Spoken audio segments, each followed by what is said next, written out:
இந்த போரை நடத்துவது ஈரான். ஆனால் துல்லியமாக அமெரிக்காவுடைய நிலைகளை சொல்லி கொடுப்பது ரஷ்யாவுடைய புட்டின் நிர்வாகம். நாம ஈஸியா கதையை முடிச்சிடலாம் என்ற திட்டத்தை யார் போட்டா? அமெரிக்கா போடல. அமெரிக்கா அதிபருக்கு சொல்லிக் கொடுத்தது பெஞ்சமின் நெத்தன்யாகு. வடகொரியாவினுடைய கியான்பிங் நகரிலிருந்து புறப்பட்ட அந்த சீனாவை அடைந்தால், சீனாவை அந்த ட்ரெயினை தாக்கினால் சீனாவுக்கும் வடகொரியாவுக்கும் சீனாவுக்கும் அமெரிக்காவுக்கும் போராடும்.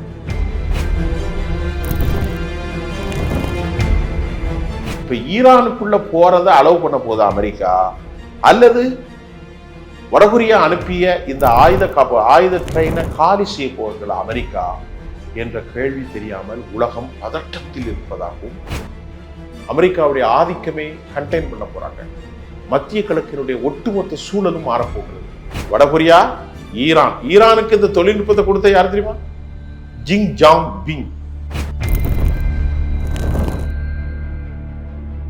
எங்க இருக்கு தெரியுமாமா? அமெரிக்கா பார்டரோடு எல்லையை பதிஞ்சிருக்காங்க. அமெரிக்கா அவனை கை வைக்க மாட்டாங்க. கை வச்சா ஐட்டத்தை வச்சிருக்காங்க. அமெரிக்காவிடத்தில் 2 சிக்கல் இருக்கிறது. ஒன்று, இந்த போரை அவர்கள் நிறுத்தியே ஆக வேண்டும். ஆயுதங்கள் கைவசம் இல்லை. பெரும் பொருளாதார சிக்கலை அவர்கள் சந்திப்பார்கள்.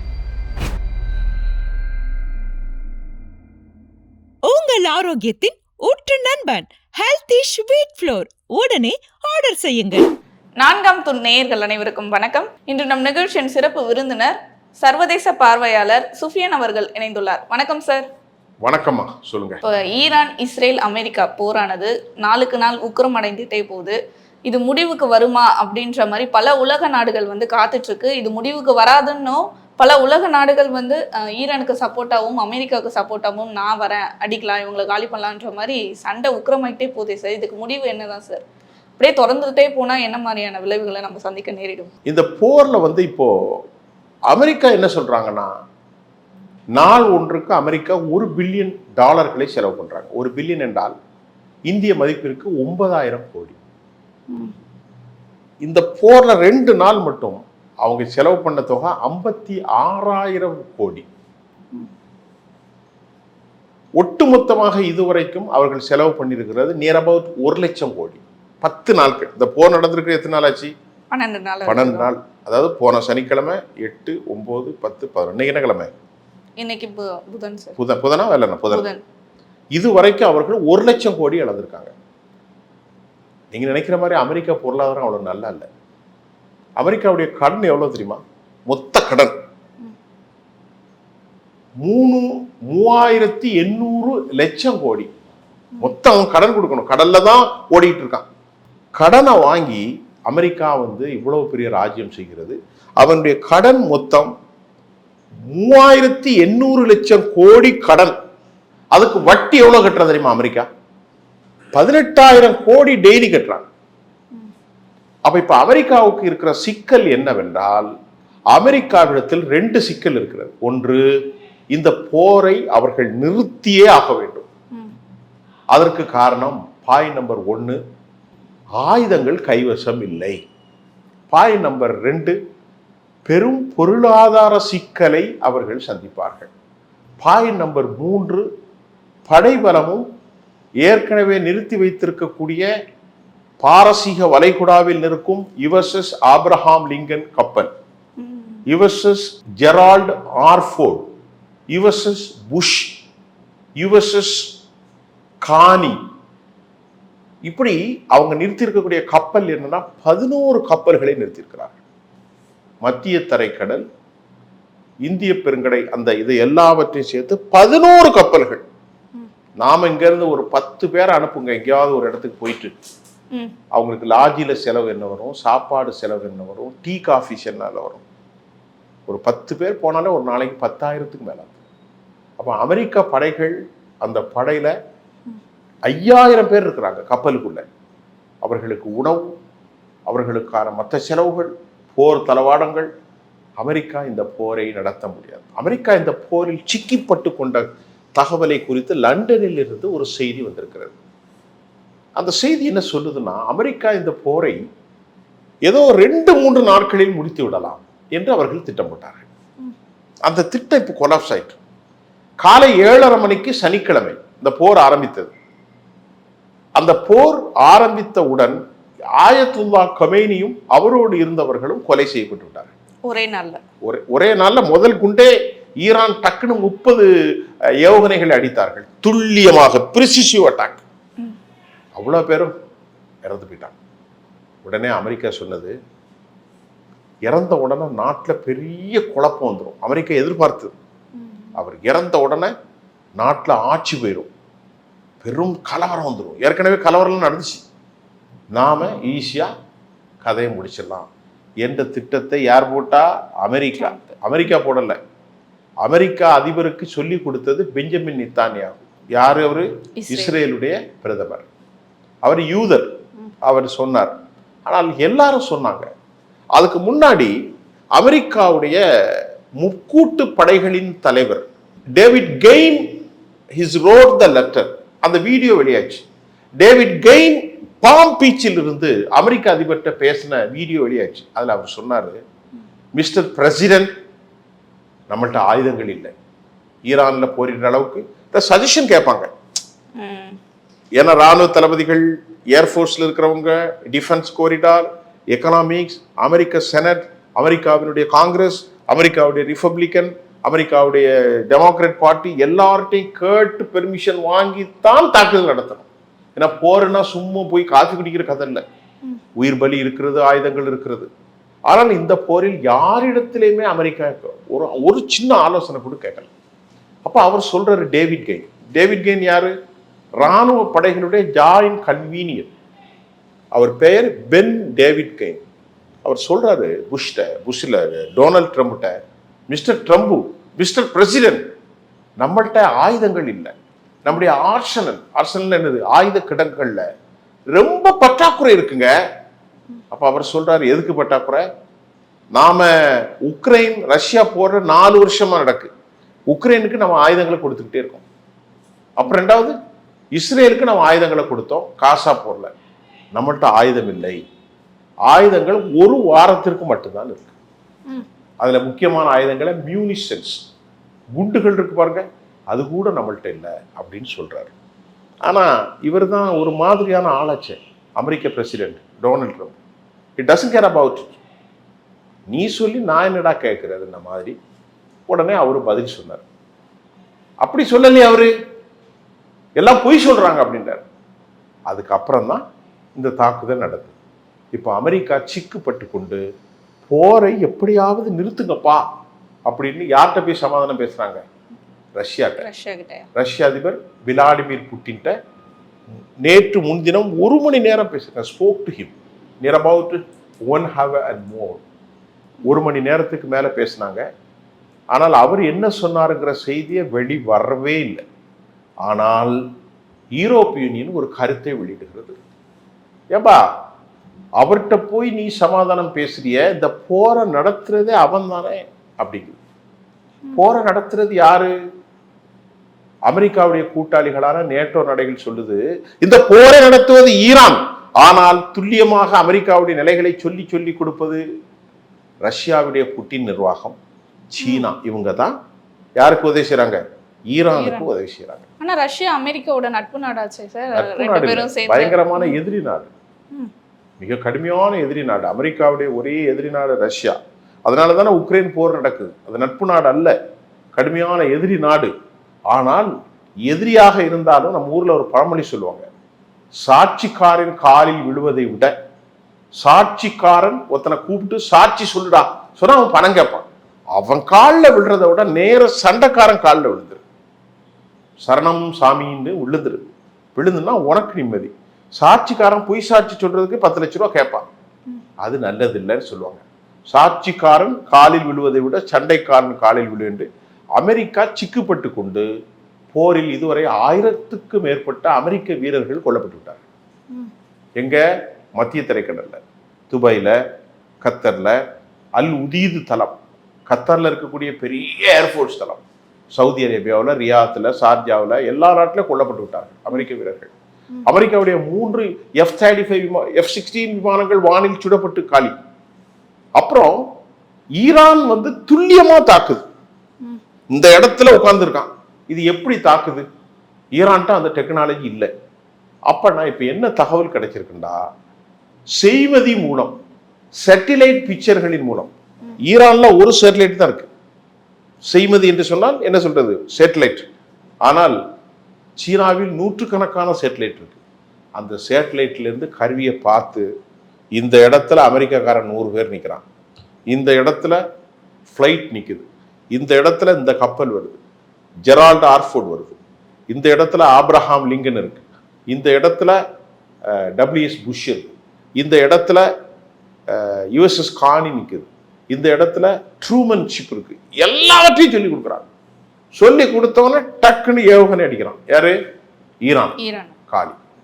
ஏன்னா ஈரான் ஏவுகணை இஸ்ரேல்ல போட்டு பல ஆயிரக்கணக்கான யூதர்கள் காலி.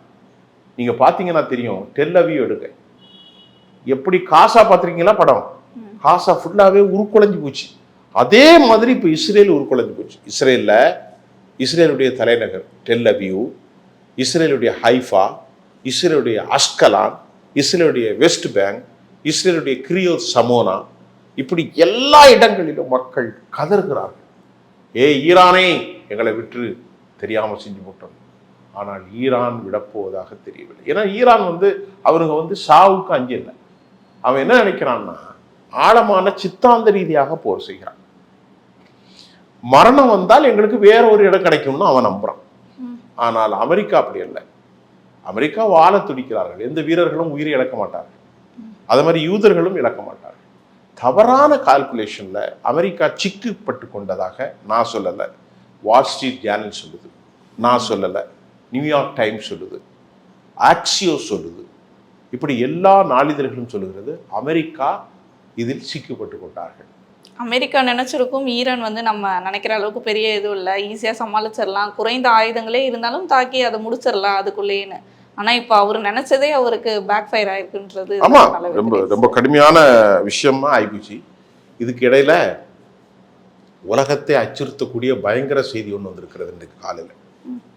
எப்படின்னா, அமெரிக்காவுக்கு மற்ற நாடுகள், ஆனால் இவர்களுக்கு கூட்டாளி யாருன்னா இப்பொழுது வடகொரியாவிலிருந்து பியாங்ஜிங் நகர். King Jong இறங்கிட்டாரா? வடகொரியானாலே என்ன பேரு? Kim Jong. கரெக்டா சொல்லிட்டீங்க. கிங் ஜாங்னாலே பயம் வந்துடும். அந்த கிங் ஜாங் பியாங்கிங் நகரிலிருந்து ஒரு கப்பலை அனுப்பியிருக்கான் மனுஷன். ட்ரெயின் எப்படி வரும் அப்படின்னு நீங்க கேட்கலாம். மெட்ராஸ்ல இருந்து செங்கல்பட்டுக்கு ட்ரெயின்ல போயிடலாம். ஆனா வடகொரியாவில் அந்த ட்ரெயின் எதுல வருதுன்னா, நேற்று நள்ளிரவு செய்தி. அந்த ட்ரெயின் முழுமையாக ஆயுதங்கள், அந்த ட்ரெயினுக்குள்ள என்ன ஆயுதங்கள் இருக்குன்னு தெரியாது. அத ஜிங்ஜாங்கு கியான்பிங் நகர்ல இருந்து சீனாவுக்கு அனுப்பி வைக்கிறார்.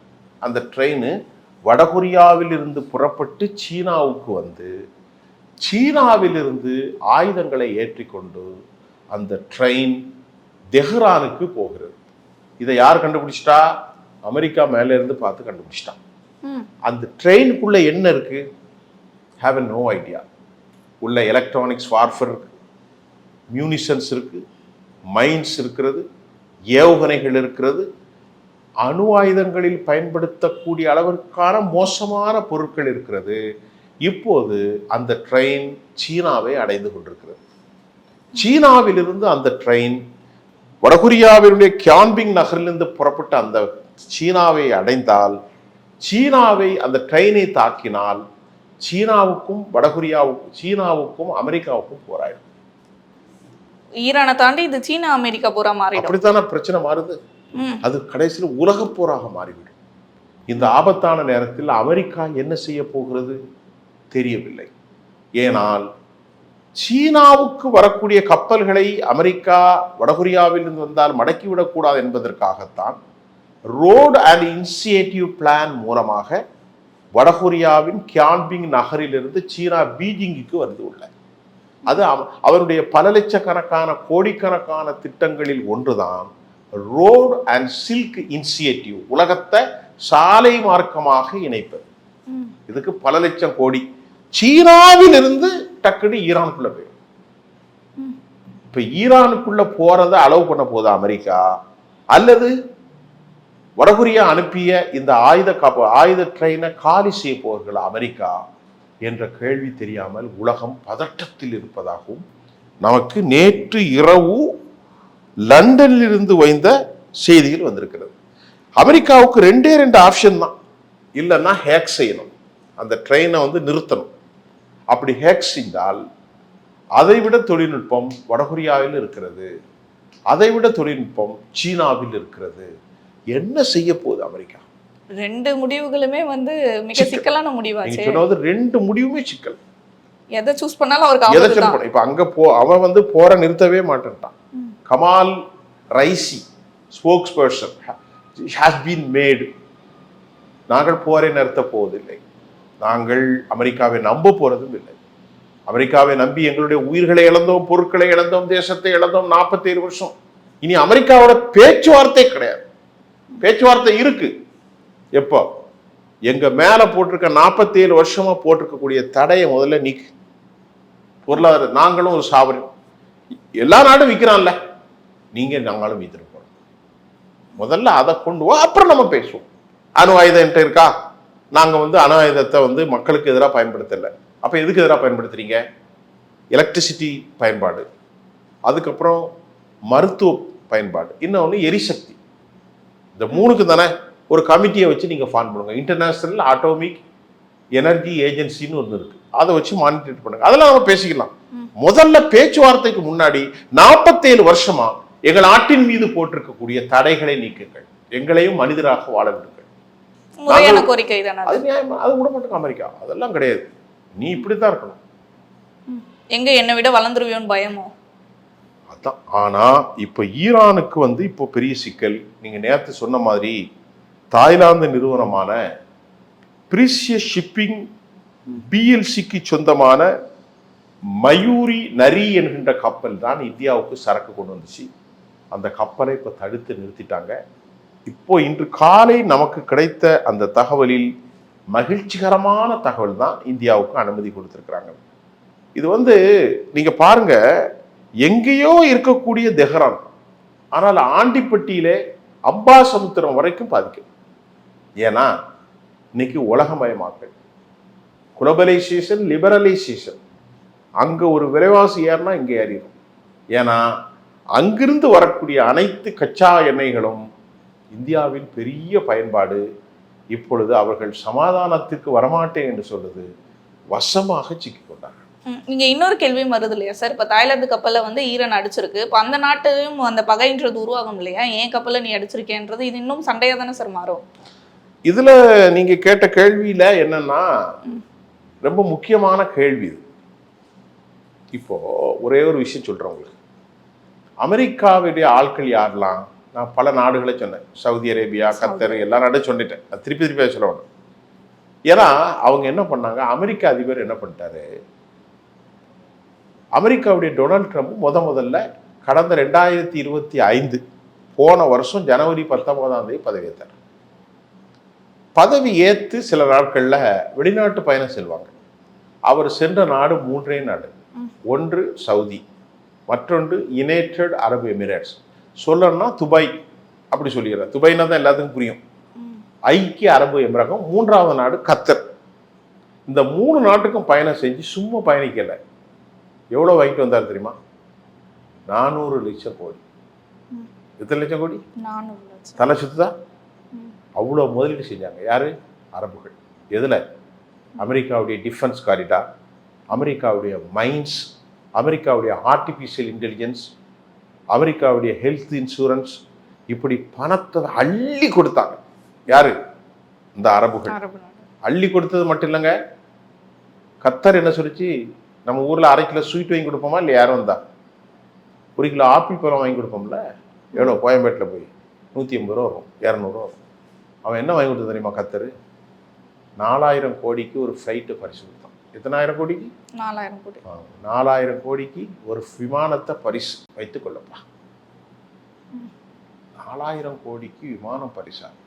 ஆமா, அவ்வளவு பயங்கரமான இதெல்லாம் கொடுத்து கடைசியில் போர் வந்த பிறகு யாரெல்லாம் இத்தனை லட்சம் கோடியை கொடுத்தாரோ அவனை போட்டு அடி அடி அடி அடிட்டு ஈரான் அடிக்கிறான். சவுதி அடி, ரியாத் அடி, அபுதாபி அடி, கத்தர் அடி, அல் உதீது தலம் அடி, பஹ்ரைன் அடி, ஓமன் அடி, ஷார்ஜா அடி. இவனெல்லாம் அமெரிக்காட்ட சொன்னான். ஏய், அவன் சொன்னான், அமெரிக்கா பாய், நீங்க எல்லாம் தைரியமா இருக்கலாம், அரபு பாய்கள்லாம், நாங்க உங்களை காப்பாத்துறோம். யார் சொல்லிச்சு? அமெரிக்கா. நீங்க கவலையே படாதீங்க, நல்ல ஜாலியா இருக்க. உங்களுக்கு தான் ஆயில் வருது, சுவிட்சை போட்டா தண்ணி வரும்ல நம்ம ஊர்ல, அப்படி ஆயில் வருது, அதை நான் எடுத்துக்கிறேன். இந்த ஆயிலுடைய டிரான்சாக்ஷன் இருக்கு பாத்தீங்களா? இப்ப ஆயில் வந்து கொள்முதல் நடக்கும் இல்லையா, அது எதுல நடக்கும் தெரியுமா? அமெரிக்காக்காரன் எப்படி வச்சிருக்கான் பாருங்க, 1938 இருந்து அமெரிக்க டாலர்ல தான் வைக்கணும். எதுல வைக்கணும்? அமெரிக்க டாலர் தான். அப்ப அதுல அவனுக்கு, இவன் விற்கிற எல்லா ஆயிலுக்கும் அவனுக்கு காசு போகுது. அமெரிக்கா எப்படி சம்பாதிச்சாங்க இங்க அனுபவிச்சு. முக்கியமான செய்தி இதுல நான் சொல்லக்கூடிய ரொம்ப முக்கியமான செய்தி. அமெரிக்கா எப்படி சம்பாதிச்சான்னா 1937 தான் முதலா சவுதி அரேபியாவில் ஆயில கண்டுபிடிக்கிறான். 47, 57 கிட்டத்தட்ட 100 வருஷம் ஆக போகுது. 100 வருஷத்துக்கு ஒரு 11 வருஷம் தான் இருக்கு. 89 வருஷம் 90 வருஷம் ஆயிட்டு வச்சுக்கணும். இந்த இடத்துல இந்த ஆயில் எத்தனை கோடி லிட்டர் வித்திருப்பான்? அது அவ்வளவுமே அமெரிக்க டாலர்ல தான் ப்ரொசஸ் பண்ணும். இப்போ நம்ம நாட்டிலேருந்து ஒரு ஆயில் வாங்கினா நம்ம இந்திய ரூபாய் கொடுத்து வாங்க முடியாது. Through that connection, the transaction American dollar. அப்போனா 1 லிட்டருக்கு எவ்வளோ இந்தியா வாங்கினா அத்தனை கோடி லிட்டருக்கும் அமெரிக்காவுக்கு கமிஷன் போகும். அமெரிக்காவுக்கு என்ன ஆச்சுன்னா, அமெரிக்க டாலர் தான் இன்னைக்கு எல்லாருக்கும் மதிப்பு. நாம எவ்வளோ வாங்கினா, நம்ம ஒரு அமெரிக்க டாலர் வாங்கினா 92 ரூபா 32 பைசாவை எண்ணி கொடுத்தா $1 தரும். எவ்வளவு கொடுக்கணும் இன்னைக்கு மார்க்கெட்ல? இப்ப நான் உட்கார்ந்துருக்கேன்ல, இப்ப காலை 2 மணி, 2 மணியா 1 மணி, 92 ரூபா 32 பைசா இந்தியா சல்லி கொடுக்கணும். இந்தியாவுடைய சல்லி காசு கொடுத்தால் அமெரிக்கா $1 வரும். அமெரிக்க டாலர் வலுவானதுக்கு காரணம் இதே அரபுகள் தான். புரியுதா உங்களுக்கு? இப்ப இந்த போர்ல என்ன நடந்துச்சு? இதோட அவங்க சம்பாதிக்கல அரபுகள், பெட்ரோலை வச்சு அவர்களுக்கு ஆயுதத்தை வித்தான். புரியுதா? பாயிண்ட் நம்பர் 1 என்னது? நேயர்களுக்கு தெரியணும். டிரான்சாக்ஷன் எதுல போச்சு? அமெரிக்க டாலர்ல. Point number 1. பாயிண்ட் நம்பர் 2 எது? அவன் நாட்டுக்கு ஆயுதங்களை வித்தான். ஆயுதங்கள் எவ்வளவு வித்தான்? 1 ரூபா 2 ரூபாய்க்கா? 1.5 லட்சம் கோடி, 13 லட்சம் கோடி, 10 லட்சம் கோடிக்கு ஆயுதங்கள். ஆயுதங்களை வித்து யாருக்கு? ஒரே பிளைட்டை எல்லாத்துக்கும் விற்பான். சவுதிக்கு கொடுப்பான், துருக்கிக்கு கொடுப்பான், கத்தருக்கு கொடுப்பான், இஸ்ரேலுக்கு கொடுப்பான். நான் தர்றதை வாங்கி அப்படியே வச்சுக்கோ, ஒத்த காப்பாற்றக்கூடாது, துட்டை மட்டும் எனக்கு கொடுத்துரு. 2. 3வது, வளைகுடாக்குள்ள அமெரிக்கா கப்பல் நிரந்தரமா நிற்கும். அதுல வீரர்கள் இருக்காங்க இல்லையா, அவர்களுக்கு காசை அவன்கிட்டே பில்லை போட்டு வாங்கிடுவோம். உனக்கு பாதுகாப்புக்கு நான் ஆளை நிறுத்தி வச்சிருக்கேன், அதனால ஒரு ஆளுக்கு இத்தனை $1000. நம்ம ஊர்ல ஐடில வேலை பார்க்குறான்ல, ஒருவனுக்கு எவ்வளவு சம்பளம் கொடுக்குறான்? 80,000 90,000 ரூபா கொடுக்குறான். அந்த கம்பெனிகள் எவ்வளோ வாங்குறது? ஈஸியாக ரோட்டில் நிறைய இருக்குது. அந்த கம்பெனிகள் ஒரு ஆள் நான் இந்தியாவில் வேலை பார்க்கணும்னு வச்சுக்கோ, எனக்கு அமெரிக்க கம்பெனிகள்கிட்ட $8,000 வாங்கிடும் ஒரு ஆளுக்கு. ஆனால் எனக்கு கொடுப்பதோ $1,000 கூட சம்பளம் கிடையாது. வெறும் $700 $500 தான் சம்பளம். மீதி ஃபுல்லதெல்லாம் அவங்க எடுத்துக்கிட்டோம். சுரண்டல். அமெரிக்க பொருளாதாரம் என்பதே சுரண்டல் தான். ஆனால் நாம பெருசாக சொல்லுவோம், எல்லாம் ஐடியில் ஒர்க் பண்ணுறான். ஐடியில் ஒர்க் பண்ணுறேன்னா இந்தியானா இதான பொருளாதாரமா? அதை பற்றி நான் தனியாக சொல்கிறேன், இந்திய பொருளாதாரத்தை பற்றி. அது தேவையில்லை, விட்டுருங்க. இப்படி அமெரிக்கா வந்து கோடான கோடி பில்லியன் டாலர்களை சம்பாதிச்சான். இன்னைக்கு அவன் என்ன சொல்லிட்டான்? உனக்கு இனி முதலீடே கிடையாது, உனக்கு இனி முதலீடே கிடையாதுன்ட்டான் அரபு நாடுகள். இந்த போருக்கு அப்புறம் இறுதியா சொல்லிடுறேன், நம்ம நிறைய நேரம் அடுத்தடுத்து பேசுவோம். இந்த போருக்கு அப்புறம் உலக அமைப்பே மாறப்போகிறது. அமெரிக்காவுடைய ஆதிக்கமே கண்டெயின் பண்ண போறாங்க. மத்திய கிழக்கினுடைய ஒட்டுமொத்த சூழலும் மாறப்போகிறது. அது மாறுவதுதான் உலகத்திற்கு நல்லது. ஒரே ஒரு செய்தி, என் நாடு சுதந்திரமான நாடு இந்தியா. நான் யார்கிட்ட ஆயில் வாங்கணும் அப்படின்னு நாம முடிவு செய்யணும். நம்ம எவ்வளவு பெரிய நாடு, 140 கோடி மக்கள் வாழ்கிறோம். காஷ்மீரிலிருந்து கன்னியாகுமரி வரைக்கும் வாழ்கிறோம். பல மதங்கள், பல சாதிகள், எல்லோரும் வாழ்கிறோம். ஆனால் அமெரிக்கா சொன்னது, 1 மாசம் டைம் தரேன், நள்ளிரவு 1 மணி 1 நிமிஷம், அதுக்கப்புறம் 1 மணி 1 நிமிஷத்துக்கு அப்புறம் ஆயில் வாங்கக்கூடாது. மோடிஜி என்ன சொன்னார்? சரி சார். இப்படி உலகத்தை ஃபுல்லா அதிகாரத்தின் கைகள் வைத்திருக்கிற ஏகாதிபத்திய சக்திகளாகத்தான் அதை பார்க்கப்படுகிறது.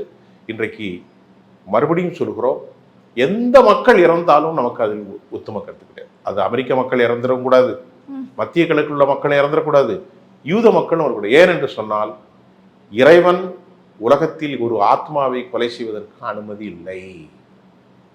சாதி சண்டையோ மத சண்டையோ போர் சண்டைகளுக்கோ அனுமதி இல்லை.